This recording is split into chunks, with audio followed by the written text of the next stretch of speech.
قیامت میں بغیر حساب کتاب جنت میں داخل کرے گا. فرشتے پوچھیں گے پل صراط سے ہوا ہے؟ وہ کہیں گے دیکھی نہیں. میزان عمل تلوائے؟ وہ کہیں گے دیکھا ہی نہیں.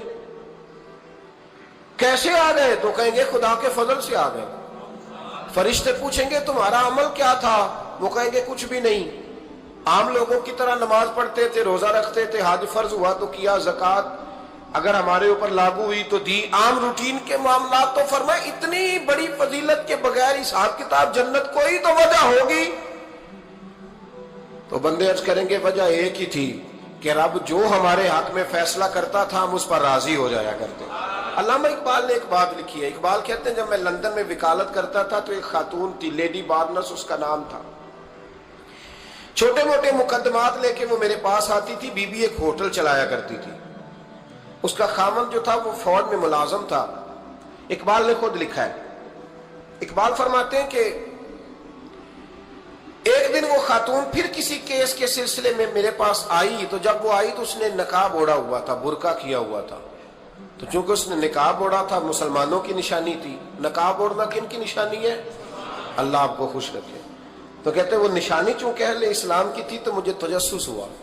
میں نے کہا لیڈی خیریت ہے؟ میم صاحبہ یہ برقع پہنا ہوا ہے. تو کہنے لگی ہنس کے اقبال مجھے پکا یقین تھا کہ آپ ضرور پوچھیں گے. تو میں نے کہا اچھا تو یہ برقع؟ تو کہنے لگی الحمدللہ میں مسلمان ہو گئی. تو میں نے فوراً کہا کہ آپ کا شوہر تو فوج میں ملازم ہے، فوجی کے لیے بدلنا اور پھر ملکی قانون اور یہ چیزیں. تو کہنے لگی اس نے مجھے کیا کہنا تھا، وہ خود کلمہ پڑھ گیا. تو کہتی ہیں میں اور متجسس ہوا. وہ کیس کی بات کرتی تو میرا تجسس بڑھ گیا. میں نے کہا تو کیس چھوڑ کے بتا کلمہ کیسے پڑھا.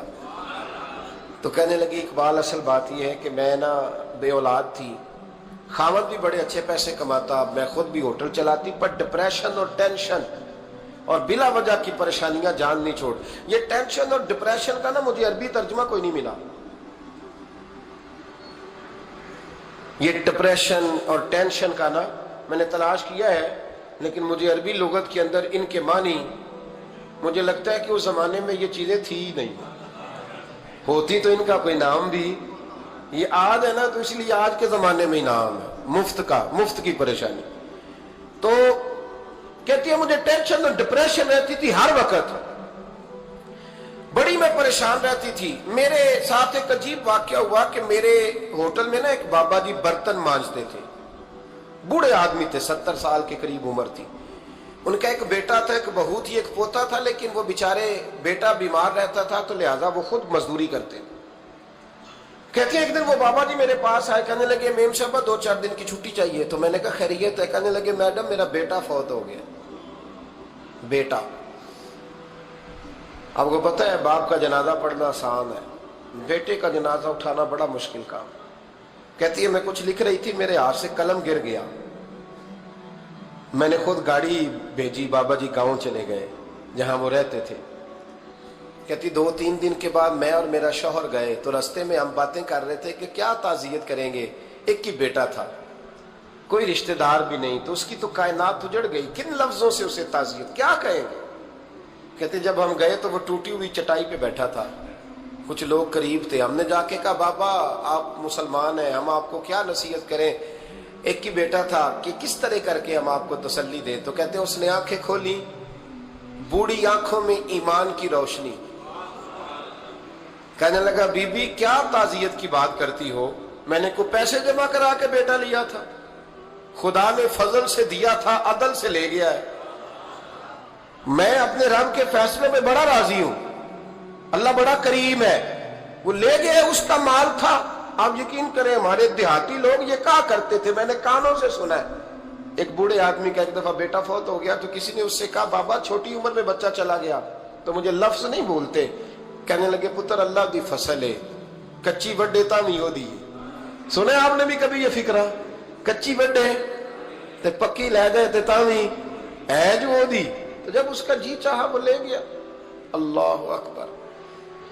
وہ خاتون کہتی ہے کہ وہ بابا جی سے میں نے کہا کہ چلو آپ 1 مہینے کی چھٹی کر لے. تو کہنے لگا نہیں میڈم میں مسلمان ہوں، مفت کی روٹی نہیں کھاتا، مزدوری کر کے کھاتا ہوں، میں انشاءاللہ 2-3 دن کے بعد کام پہ آ جاؤں گا. کہتے ہیں وہ چند دنوں کے بعد آ گیا. اللہ کی قدرت کے ابھی 2-3 ماہ گزرے تھے, پھر آیا. میڈم چھٹی چاہیے کچھ دنوں کی. میں نے کہا خیریت ہے؟ کہنے لگے وہ میری بہو بھی ہارٹ اٹیک سے فوت ہو گئی. کہتے اب میں بھی تڑپ گئی اور عیسائی ہو کہ میری آنکھوں میں آنسو آ گئے. میں نے کہا گھر کا دروازہ بند ہو گیا, اب یہ بیچارہ کیا کرے گا؟ وہ اپنے شوہر کے غم میں ہارٹ اٹیک سے فوت ہو گئی. کہتے ہم پھر 2-3 دن کے بعد تعزیت کے لیے گئے. پھر ٹوٹی ہوئی چٹائی, بوڑھا نہ اپنی انگلیوں سے زمین پر کچھ بنا رہا. کہتے ہیں قریب گئی اور میں نے جا کے کہا بابا اب تو تسلی آپ نے خود ہی کرنی ہے, جو نظام تھا وہ تو ہو گیا. تو کہتے ہیں پھر اس نے آنکھیں کھولی, آسمان کی طرف دیکھا تو کہنے لگا بیٹی کوئی پریشانی نہیں, میرا بیٹا بغیر شادی کے بھی تو فوت ہو ہی سکتا تھا نا. بس میرے مالک نے جب چاہا جیسے چاہ ہوا. میں انشاءاللہ 2-4 دن کے بعد کام پہ آؤں گا. یہ میرا 3-4-5 سال کا پوتا ہے, ابھی اسکول داخل ہوا ہے. میں ساتھ لے آؤں گا, وہاں میرے ساتھ اوپر کوارٹر میں جہاں میں رہتا ہوں یہ بھی رہے گا. کہتی ہے میں سختے میں آ گئی اس کی کیفیت دیکھ کے. وہ پوتے کو ساتھ لے آیا. کبھی کبھی میں دیکھتی چھت پہ کھڑے ہو کے کہ دادا گھوڑا بنا ہوا ہے اور پوتا سواری کر رہا ہے. وہ سویرے اٹھتا, اس کو سکول چھوڑ کے آتا, شام کو لے کے آتا, پیار کرتا, محبت کرتا. تیسری منزل پر ہم نے ایک کوارٹر دیا ہوا تھا, وہاں دادا پوتا رہتے. اللہ تو بڑا بے نیاز ہے. کہتی ہے اقبال ایک دن نا پوتا اوپر والی منزل پہ کھیل رہا تھا, اس کا پیر پھسلا, وہ گردن کے بل زمین پہ گرا. مجھے خبر ہوئی تو میں دوڑی, ایمبولینس منگائی. خون سے لتھڑے ہوئے اس بچے کو دادے نے اپنی گود میں رکھا. اور جب ہم ہسپتال کی طرف گئے تو ہاسپٹل بعد میں آیا, جناب اسرائیل پہلے آ گئے اور کہتے ہیں وہ گود میں دم توڑ گیا. پھر دادے نے اسے اپنے ہاتھوں سے غسل دیا, پھر اس نے اپنے بوڑھے ہاتھوں سے قبر کھودی اور پھر مٹی ڈال کے کہنے لگا انا للہ و انا الیہ راجعون. جے سونا ہی میرے دکھ وچ راضی, جے سونا ہی میرے دکھ وچ راضی. پھر سکھ نو چلے ڈاواں. کہتے ہیں وہ مٹی ڈالی اس نے, اور جب وہ واپس پلٹا تو میں بازو سے تھام کے ہوٹل قریب لائی اور میں نے اس کے قریب کہا کہ بابا تو ٹوٹ گیا ہے, تو بکھر گیا ہے. مجھے محسوس ہوتا ہے کہ اب نہ تیری راتیں اور تیری صبحیں اور تیری شامیں غموں میں گزریں گی. تو کہتے ہیں یوں اس نے ہاتھ رکھے اور یوں آنسو چھٹک دیے. کہنے لگا میڈم کیوں میرے اندر کوئی عقیدہ نہیں, میں کوئی لوارث ہوں, میرا کوئی رب نہیں, میں کیوں پریشان رہوں گا؟ میں تو پکا ہوا پھل ہوں. تھوڑے دن گزریں گے قبر میں جاؤں گا, اور جب جنت میں جاؤں گا تو اللہ میری بیٹے سے بھی ملاقات کرائے گا, میرے پوتے سے بھی ملاقات کرائے گا, میرا رب ساری ملاقاتیں کرا دے گا. میں اپنے اللہ کی رضا میں بڑا راضی ہوں. وہ خاتون کہتی ہے میرا اور میرے شوہر کا کلیجہ پھٹنے لگا. میں نے کہا بابا یہ جذبہ کہاں سے ملتا ہے, یہ سکون کہاں سے آتا ہے, یہ کیفیت کیسے ملتی ہے؟ مجھے کہنے لگا تو نے لینی ہے. میں نے کہا, تو کہنے لگا تو بھی گنبد خضرا والے نبی کا کلمہ پڑھ جا, تو بھی رسول اللہ کا کلمہ پڑھ جا.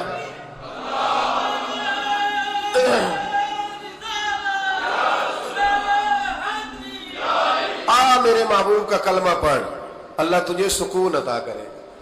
ایک حدیث نہ پڑھ لوں مسلم شریف سے, بخاری سے ایک حدیث نہ پڑھ لوں تاکہ یہ بات مضبوط ہو جائے. حضرت ابو طلحہ رضی اللہ تعالی, بیٹا شدید بیمار ہے, مزدور آدمی تھے, کئی دنوں سے گھر تھے. بیوی کہنے لگی اگر آپ گھر میں بیٹھے رہیں گے تو کھائیں گے کہاں سے, جاؤ آپ مزدوری کرو, میں بیٹے کو دیکھتی ہوں. ابو طلحہ مزدوری کرنے چلے گئے. شام کو آئے تو بیٹا فوت ہو چکا تھا. عورتیں بے حوصلہ ہوتی ہیں نا اکثر, پر بیوی نے سفید کپڑا ڈال کے کمرے میں رکھ دیا. بیٹا, ماں اور بیٹا کو ناپ تک تھا رشتہ, بیٹے میں سفید چادر ڈال کے کمرے میں رکھ دیا. حضرت ابو طلحہ انصاری آئے, بیٹے کا کیا حال ہے؟ کہنے لگی اللہ کی رحمت میں ہے. اللہ کی, کیسا جملہ ہے, اللہ کی رحمت میں ہے. خامد نے کھانا کھایا, بیوی سے ملنے کو دل کیا تو ملاقات ہوئی. فارغ ہو کے بیٹھے, تو خاتون اٹھ کے نا خاوند کے قریب گئی, اس کا ہاتھ تھاما, کہنے لگی نبی کریم علیہ السلام کے صحابی ہو, ایک مسئلہ دریافت کرنا تھا, بتاؤ گے؟ کہ پوچھو. کہنے لگی اگر کوئی آپ کے پاس امانت رکھوائے اور پھر اپنی امانت واپس مانگے تو کیا کرو گے؟ حضرت ابو طلحہ کہنے لگے پوچھنے والی کیا بات ہے, جس کی امانت ہے واپس کر دیں گے. اب زوجہ روئی, اب صبر والی بی بی روئی, اب ماں روئی, آنسو ٹپکے, آنچل سے پوچھ کے کہنے لگی ابو طلحہ وہ بیٹا بھی اللہ کی امانت تھا اور رب اپنی امانت لے گیا ہے, اٹھو غسل کفن کا بندوبست کرو. حضرت ابو طلحہ اٹھے, کامتے کامتے ہاتھوں سے غسل کفن دیا, مسجد نبوی میں پہنچے, محبوب کی بارگاہ میں عرض کیا تو رسول کریم فرمانے لگے تیرے اور تیری بیوی کے عمل سے اللہ بھی بڑا راضی ہے, اللہ کے رسول بھی بڑے راضی ہے اور اللہ تجھے برکت عطا کرے گا. صحابہ کہتے ہیں پھر اللہ نے انہیں 9 بیٹے عطا فرمائے. پھر اللہ نے انہیں, اللہ کی رضا پہ راضی رہنا سیکھو, اللہ کے قریب چلے جاؤ گے, اللہ کی رضا پہ. حضرت سفیان ثوری دعا مانگ رہے تھے, یا اللہ راضی ہو جا, یا اللہ راضی ہو جا, یا اللہ راضی ہو جا, دعا مانگ رہے تھے. بی بی رابعہ بصری پردے کے پیچھے بیٹھی تھی, جب دعا لمبی ہو گئی تو کہنے لگی سفیان بس کر, کوئی اگلا لفظ بھی بول, بس کر. آپ فرمانے لگے تجھے کیا ہوا؟ تو کہنے لگی تو کب سے کہہ رہا یا اللہ راضی ہو جا, یا اللہ راضی ہو جا, پہلے اپنے دل پہ ہاتھ رکھ کے بتا تو اللہ سے راضی ہے؟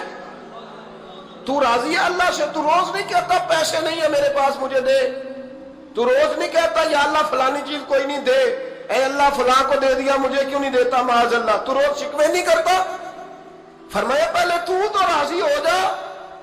ترمذی شریف کی حدیث ہے, میرے نبی کریم علیہ السلام نے فرمایا تم اللہ کے دیے ہوئے تھوڑے رزق پہ راضی ہو جاؤ, اللہ تمہاری تھوڑی عبادت سے راضی ہو.